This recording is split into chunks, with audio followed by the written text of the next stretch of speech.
ప్రస్తుతం మనం cantonment MLA Lasya Nanditha accident అయినటువంటి వెహికల్ దగ్గరే ఉన్నాము. చూడొచ్చు XL6 అది కొత్త కారు, ఇంకా నంబర్ కూడా రాలేదు. ఎంత దారుణంగా డ్యామేజ్ అయిందో కళ్ళకు కనబడతా ఉంది. జననీ estates farmlands Chandan valley square yard 2299 రూపాయలు మాత్రమే. యాక్చువల్లీ ఆమె ఒక ప్రైవేట్ పార్టీకి అటెండ్ అయ్యి తిరిగి మళ్ళీ ఆమె ఇటు పటాన్ చెరువు వైపు వెళుతూ ఉండగా యాక్సిడెంట్ అయిందని చెప్తున్నారు. సుల్తాన్పూర్ అనే ఒక ప్లేస్ లో యాక్సిడెంట్ అయింది. కానీ ఇప్పుడు వెహికల్ మాత్రం అక్కడ లేదు. ఒక 3 కిలోమీటర్స్ ముందుకు తీసుకొచ్చేసి ఎగ్జిట్ నెంబర్ 3 దగ్గర, అంటే పటాన్చెరు వెళ్ళే ఎగ్జిట్ నెంబర్ 3 దగ్గర వెహికల్ ని పార్క్ చేశారు. ఎందుకంటే ORR లో పెడితే ప్రమాదం కాబట్టి, వెహికల్స్ కి ఇబ్బంది అవుతుంది కాబట్టి తీసుకొచ్చి ఇక్కడ పెట్టారు. ఎంత దారుణమైనటువంటి యాక్సిడెంట్ అనేది, అసలు పార్ట్ అసలు ఏది పనికి రాకుండా పోయినటువంటి సిచ్యువేషన్ కనిపిస్తుంది. చూడండి, కేవలం రైలింగ్ కి తగిలితే ఇంత పెద్ద యాక్సిడెంట్ అవ్వదు అనేది ఒక మాట వినిపిస్తా ఉంది.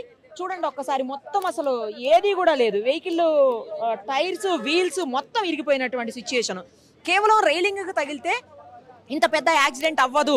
ఇది ఆల్రెడీ ఒక వెహికల్ కి డాష్ ఇచ్చి ఆ తర్వాత ఈ వెహికల్ రైలింగ్ కి ఢీకొట్టిందని చెప్పేసి చెప్తా ఉన్నారు. కాకపోతే పోలీసులు ఆ విషయాన్ని పూర్తిగా నిర్ధారించట్లేదు.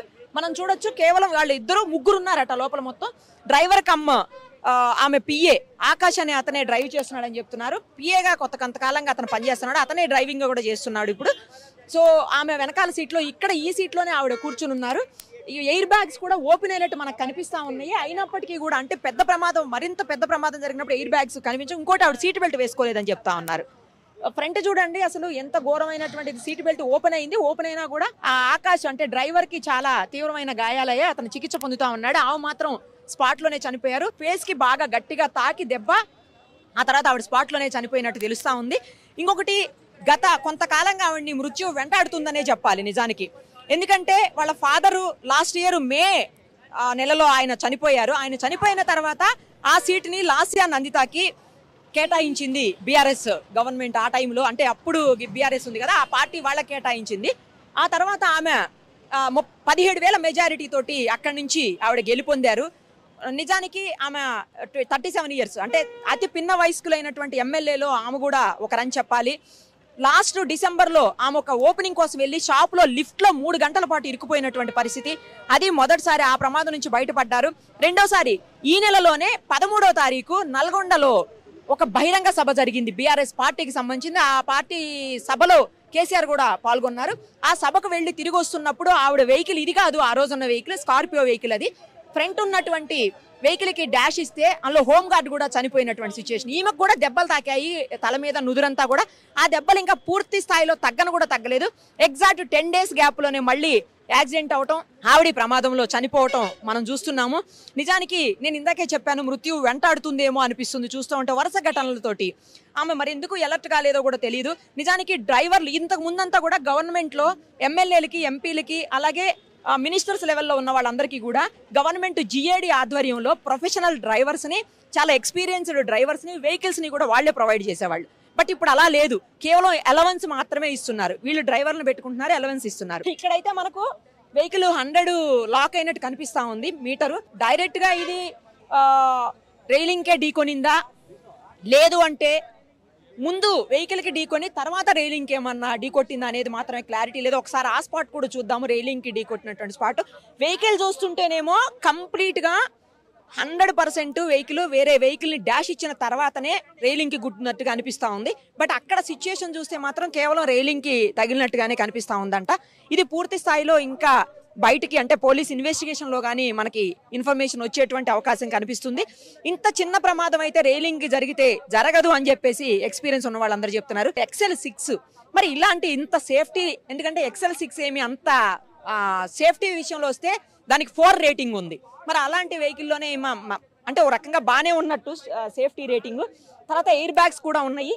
అయినప్పటికీ కూడా ఇంత పెద్ద ప్రమాదానికి లోనయ్యి ఆవిడ చనిపోవటం మాత్రం అటు ఆ కంటోన్మెంట్ ప్రజలకు కావచ్చు, ఆమె కుటుంబానికి కావచ్చు, అలాగే బీఆర్ఎస్ పార్టీకి కావచ్చు తీరని లోటనే చెప్పాలి.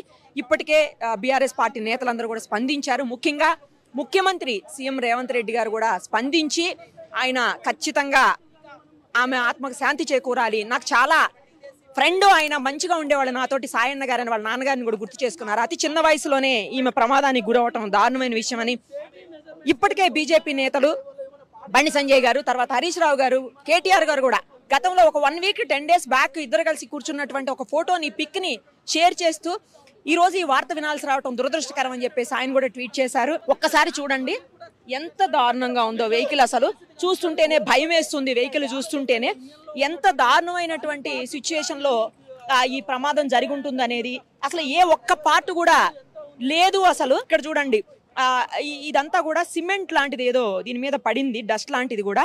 ఇది రైలింగ్ అలాంటిది ఏమీ ఉండదు, ముందున్న వెహికల్ కి ఏదో డాష్ ఇచ్చారు అనేదే అందరూ కూడా అంటున్నటువంటి పరిస్థితి. కానీ ఏదైనా జరిగిన సంఘటన మాత్రం అత్యంత దారుణమైన విషయం. పొద్దున్న 5 గంటల పావు టైంలో, 5:20 ఆ టైంలో జరిగిందని చెప్తా ఉన్నారు. ఇమీడియట్ గా 5 నిమిషాల గ్యాప్ లోనే ఇక్కడ నుంచి పోలీసులు వెళ్ళడం, ఆ వెహికల్ ని అక్కడి నుంచి షిఫ్ట్ చేసి ఇక్కడ తీసుకొచ్చి పెట్టారు. ఇంకా పూర్తి స్థాయిలో ఎంక్వైరీ జరిగితే, పైకి ఇంకోటి ఏంటంటే ఆకాష్ అనే వ్యక్తికి గాయాలయ్యి, తీవ్రంగా గాయాలయ్యాయి. ఎవరైతే డ్రైవింగ్ చేస్తున్నారో అతనికి, ఆమె పిఏ. సో అతని కూడా బయట కోలుకొని బయట పడితే అప్పుడు మనకి పూర్తి స్థాయిలో అసలు ఏం జరిగింది, నిజంగా వెహికల్ రైలింగ్కే ఢీ కొట్టారా, లేదు అంటే ముందు ఉన్నటువంటి ఏదైనా వెహికల్ కి గట్టిగా డాష్ ఇచ్చిన తర్వాత ఈ వెహికల్ మళ్ళీ వెళ్ళి రైలింగ్ కి ఢీ కొట్టారా, తర్వాత ఎంత స్పీడ్ లో ఉన్నారు, ఎందుకంటే ఎర్లీ మార్నింగ్ పైగా ఫాగ్ కూడా ఉందని చెప్తా ఉన్నారు. ఫాగ్ ఏమన్నా కనిపించక అట్లా జరిగిందా, లేదు ఆ టైంలో నిద్ర ఉన్నటువంటి పరిస్థితి కూడా ఉంటుంది కాబట్టి తెల్లవారుజామున, అంటే ఆ టైం అలా ఏమన్నా జరిగిందా, ఈ పూర్తి వివరాలు అయితే రావాలంటే మాత్రం కొంచెం టైం పట్టేటువంటి అవకాశం ఉంటుంది. ఒక్కసారి ఎక్కడైతే ప్రమాదం జరిగిందో ఆ స్పాట్కి కూడా వెళ్ళి చూసేద్దాం, రైలింగ్ దగ్గర ఏం జరిగిందో కూడా ఒకసారి చూసేద్దాం రండి. ప్రస్తుతం మనం ఉన్నటువంటి ప్లేస్ ఓఆర్ఆర్ లో బచ్చుగూడ అనే ఏరియా. ఇది వచ్చేసి సుల్తాన్పూర్ పటాన్ చెరువు మధ్యలో ఉంది. సో ఇక్కడే ఈరోజు ఉదయం ఏదైతే cantonment MLA Lasya Nanditha car accident అయిందో అదే ప్లేస్ ఇది. అందుకే మీకు చూడండి యాక్సిడెంట్ హెడ్ అని చెప్పేసి పెట్టి పోలీసులు మొత్తం రిస్ట్రిక్ట్ చేశారు ఇక్కడ నుంచి వెళ్ళడానికి లేకుండా ఓఆర్ఆర్ మీద. తర్వాత ఒక్క విషయాన్ని మనం ఇక్కడ క్లియర్ కట్గా అబ్జర్వ్ చేయొచ్చు, మనకి టైర్ గుర్తులు కనిపిస్తూ ఉన్నాయి. అటు సైడ్ నుంచి ఇటు కంప్లీట్గా ఇలా రాసుకుంటూ టైర్ వచ్చేసింది. మీరు ఒక్కసారి చూడండి, ఆ కారు యాక్సిడెంట్ చూస్తే మాత్రం చాలా భయానకంగా అనిపిస్తోంది. అసలు అదేదో చిన్నగా మామూలుగా తగిలినటువంటి యాక్సిడెంట్ లాగా అనిపించట్లేదు. నేను ఇప్పుడు ఆల్రెడీ చూసి వచ్చాం కదా, 100 దగ్గర స్పీడ్ కూడా లాక్ అయిపోయింది. మరీ ఎక్కువ స్పీడ్ కూడా కాదేమో అనిపిస్తోంది ఇక్కడికి వచ్చిన తర్వాత చూస్తే. ఎందుకంటే మరీ స్పీడ్ ఉంటే ఇంకా ఎక్కువ ప్రమాదం జరిగేదేమో ముందు వాళ్ళకు కూడా. కానీ విచిత్రం ఏంటంటే ఎవరైతే డ్రైవింగ్ సీట్లో ఉన్నారో అతనికి గాయాలు అయ్యాయి తప్ప అతనైతే చనిపోలేదు. వెనక సీట్లో కూర్చున్నటువంటి ఆవిడ మాత్రం, ఎమ్మెల్యే మాత్రం చనిపోవటం అనేది దురదృష్టకరము. ఇంకోటి ఆవిడ సీట్ బెల్ట్ పెట్టుకోలేదు అనేది కూడా క్లియర్ కట్గా అందరూ చెప్తా ఉన్నటువంటి విషయం. మనం కూడా కారులో చూసాము ఆల్రెడీ, సీట్ బెల్ట్ వెనకాల సీట్కి మనం కూడా రెగ్యులర్గా చేస్తూనే ఉంటాం ఆ పని. మనం వేసుకోకుండా అది సౌండ్ వస్తుందని చెప్పేసి వెనకాల నుంచి వేసేసి వదిలేస్తాము. సో అలాగే జరిగినట్లుంది. ఇక్కడ నుంచి చూడండి, ఇదిగో టైర్ సింబల్ చూడండి, మీకు కనిపిస్తుంది రాసుకెళ్ళినట్లుగా. ఇది అంతా కూడా టైర్ సింబలే, క్లియర్ కట్గా కనిపిస్తుంది. కారుకు సంబంధించినటువంటి పార్ట్స్ అన్ని కూడా ఊడి కింద పడిపోయాయి. ఒక్కసారి అబ్జర్వ్ చేయండి. ఈ సిచ్యుయేషన్ చూస్తుంటే మాత్రం ఖచ్చితంగా కారు అంటే అక్కడి నుంచే చిన్న చిన్న కారుకు సంబంధించినటువంటి పీసులన్నీ, బాడీకి సంబంధించినటువంటి పీసులన్నీ, ఇంజన్కి సంబంధించినటువంటి పార్ట్లు చిన్న చిన్నవి అన్నీ కనిపిస్తూ ఉన్నాయి. అదేంటండి, బ్రేక్ ఆయిల్ క్యాపా, ఇదిగో బ్రేక్ ఆయిల్ క్యాప్ అంట చూడండి, అది కూడా పడిపోయింది. సో దాదాపు ఎక్కడైతే రైలింగ్ని తాకిందో ఆ రైలింగ్ని తాకడానికి ఇంకా కాస్త ప్లేస్ ముందు ఉంది. ఆ రైలింగ్ ఎక్కడ తాకిందో అక్కడి నుంచి 150-200 మీటర్లు, 100-200 మీటర్ల మధ్యలో ఆ రూట్ అయితే, అంటే అంత పొడవునైతే మాత్రం ఎన్ని పార్ట్లు పడిపోయే ఉన్నాయి. మొత్తం అన్నీ చూడండి, అబ్జర్వ్ చేయండి. ఇదిగో వెహికల్వి మొత్తం అన్ని పార్ట్స్ పడిపోయి ఉన్నాయి. సో మనం ఇందాక వెహికల్ కూడా చూసాము, ఇదిగో ఆ లోపల ఉన్నాయి కూడా చూడండి, చిన్న చిన్న చిప్పులు లాంటివి కూడా పడిపోయినాయి ఇంజన్లోవి మొత్తం. ఇక్కడ ఏదో అన్నీ అవే, ఇంకా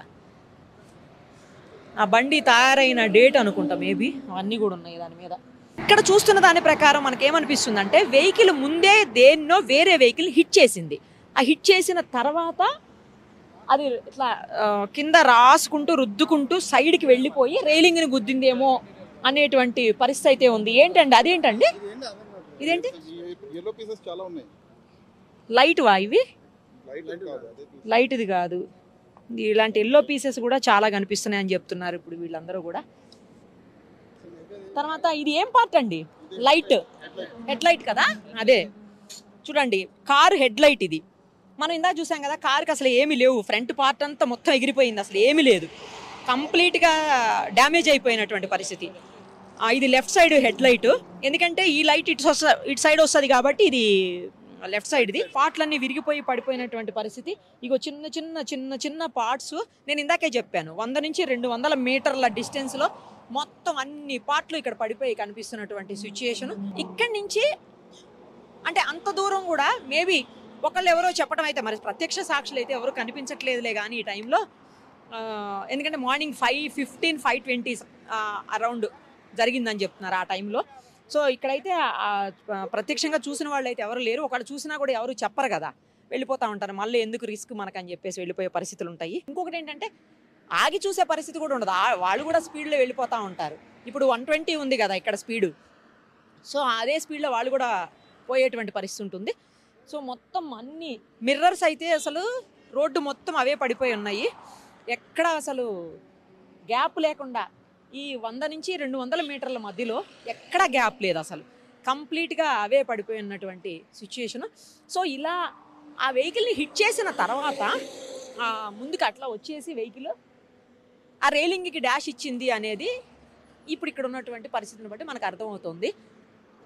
ఇంకా పూర్తి స్థాయిలో పోలీస్ ఇన్వెస్టిగేషన్ అయితే కానీ ఇంకా ఏం జరిగిందనేది మనకు కూడా తెలిసేటువంటి సిచ్యుయేషన్ ఉండదు. ఇక్కడే రైలింగ్ని తాకినటువంటి సిచ్యువేషన్ చూడండి, అక్కడి నుంచి వచ్చి ఇలా రైలింగ్ని తాకిందనమాట. సో ఇంకా ఇక్కడ కూడా చాలా పార్ట్స్ ఉన్నాయి, రైలింగ్ని తాకిన తర్వాత పగిలిపోయినటువంటి కారుకి సంబంధించినటువంటి చాలా పార్ట్స్ ఉన్నాయి. ఈ గ్లౌజ్ కూడా ఉంది, ఇది మేబీ అంబులెన్స్ వాళ్ళదై ఉండాలి. బ్లడ్ స్టెయిన్స్తో ఉన్నటువంటి గ్లౌజెస్ ఉన్నాయి. ఈ రైలింగ్ కూడా చూడండి సైడ్కి వెళ్ళిపోయింది, ఎక్కడైతే బండి తాకిందో అక్కడ పూర్తిగా సైడ్కి ఇట్లా వంకర అయిపోయింది చూడండి, బెండ్ అయిపోయినటువంటి సిచ్యుయేషను. సో ఇక్కడతో ఆగలేదు, ఇంకా పార్ట్స్ అన్నీ కూడా అవతల అట్లా పడుతూనే ఉన్నాయి. ఇగో చూడండి ఇంకా చాలా దూరం వరకు పార్ట్స్ అన్నీ మొత్తం అటు సైడ్ కూడా పడి ఉన్నాయి, ఇటు అటు కూడా పడిపోయి ఉన్నటువంటి పరిస్థితి. ఇంకాస్త ముందుకు కూడా మనకు కనిపిస్తున్నాయి చూడండి, ఇంకా పార్ట్స్ కారుకి సంబంధించినటువంటి పార్ట్స్ ఇంకా చివరి వరకు కూడా ఇంకా అవతల వరకు కూడా కనిపిస్తున్నాయి. అంటే తాకి యువతలకు వచ్చినప్పుడు జరిగి ఉండాలి. ఇంకొకటి ఏమని వినిపిస్తుందంటే, ఇది అనుమానాస్పదమే, మరి అది ఎంతవరకు నిజమో తెలియదు కానీ ఏమని వినిపిస్తోందంటే, బండి హిట్ చేసి వేరే బండిని హిట్ చేసి ఆ బండికి పట్టుకొని కొంత దూరం ఒక 100-150 మీటర్ల దూరం అవతల పెద్ద బండి ఈడ్చుకొని వచ్చిందని చెప్తున్నారు. అది సిమెంట్ మిక్సర్ లాంటిది అని చెప్తా ఉన్నారు. ఏదైనా కూడా పెద్ద వెహికల్ అది, సో టిప్పర్ కానీ సిమెంట్ మిక్సర్ కానీ అయి ఉంటుంది అంటున్నారు. ఎందుకంటే కారు మీద మనకు కూడా సిమెంట్ కనిపిస్తూ ఉంది, మొత్తం అంతా డ్రై అయిపోయిన సిమెంట్ కనిపిస్తూ ఉంది. సో అందుకని చెప్పేసి అదే కావచ్చు, దానికే తాకిందేమో అని కూడా కొంత వినిపిస్తూ ఉంది. పూర్తి స్థాయిలో ఎంక్వైరీ అయితే, ఎందుకంటే ఇంకొక బ్యాడ్ ఏంటంటే ఈ ఏరియాలో ఎక్కడా కూడా సీసీ కెమెరాస్ లేవు. మరి సీసీ కెమెరాస్ లేకపోవడం కూడా అంటే కొంచెం ఇన్వెస్టిగేషన్ లేట్ అవ్వడానికి కారణం అని చెప్పుకోవచ్చు. పోలీసులు ఎట్లయినా పట్టుకుంటారనుకోండి, నిజంగా వేరే వెహికల్ హిట్ చేసిందా, వాడు పారిపోయాడా, అవతల హిట్ చేసిన వాడు పారిపోయాడా అనే యాంగిల్లో కూడా పోలీసులు ఎంక్వైరీ చేస్తారు, దొరుకుతారు, ఖచ్చితంగా దొరకబడతారు పోలీసులు. బట్ సీసీ కెమెరాలు ఉంటే ఏంటంటే కాస్త త్వరగా అయిపోతుంది ఇన్వెస్టిగేషన్ అనేది, త్వరగా అక్యూజ్ని పట్టుకోవడానికి అవకాశం ఉంటుంది. ఏది అయినా కూడా మరి ఇక్కడ చూస్తుంటే అయితే పెద్ద స్పీడు మనకు అక్కడ లాక్ అయింది కూడా 100 కాబట్టి స్పీడ్ కూడా కనిపించలేదు. ఏదైతే పర్మిటబుల్ స్పీడ్ ఉందో ఇక్కడ ఎంత పర్మిట్ చేస్తుందో ఈ రోడ్డు అంతే స్పీడ్లో ఉంది వెహికల్. మరి తర్వాత ఇంకొకటి అది XL6 కాబట్టి ఎక్కువ స్పీడ్ పోవడానికి కూడా ఉండదు, 100, 110, 120 బాగా అయితే అంతకంటే ఉండదని చెప్పి ఈ రోడ్డు కూడా 120 పర్మిట్ చేస్తుంది.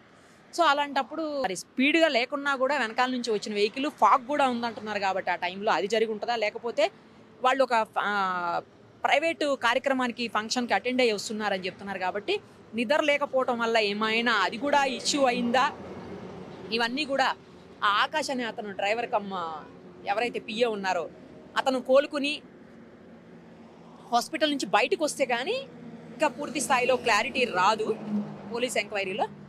ఏది ఏమైనా కూడా ఒక యంగ్ ఎమ్మెల్యేని కోల్పోయినటువంటి పరిస్థితి తెలంగాణ రాష్ట్రం. 1 year కూడా అవ్వలేదు వాళ్ళ ఫాదర్ చనిపోయి, ఇంతలోనే గత మేలో ఆ ఇన్సిడెంట్, మళ్ళీ ఇంతలోనే ఈమెడ చనిపోవటం, ఈ అమ్మాయి చనిపోవటం కూడా, ఈ ఎమ్మెల్యే చనిపోవటం అనేది ఆ కుటుంబానికి, కంటోన్మెంట్ ప్రజలకు, అలాగే తెలంగాణ రాష్ట్రానికి కూడా తీరని లోటు అని చెప్పాలి. ఎందుకంటే 3 నెలల్లో 3 ప్రమాదాలు ఆల్మోస్ట్ ఆమె ఎమ్మెల్యే అయిన దగ్గర నుంచి కూడా. డిసెంబర్లో ఒక ప్రమాదం, మళ్ళీ ఈ నెల 13వ తారీఖునే ఇంకో ప్రమాదం, ఈరోజు ఈ ఇన్సిడెంటు. చివరికి ఆమె ప్రాణాలు కోల్పోయినటువంటి పరిస్థితి. ఏది ఏమైనా పూర్తి స్థాయిలో ఇన్వెస్టిగేషన్ అయితే కానీ నిజానిజాలన్నీ కూడా బయటికి రావు.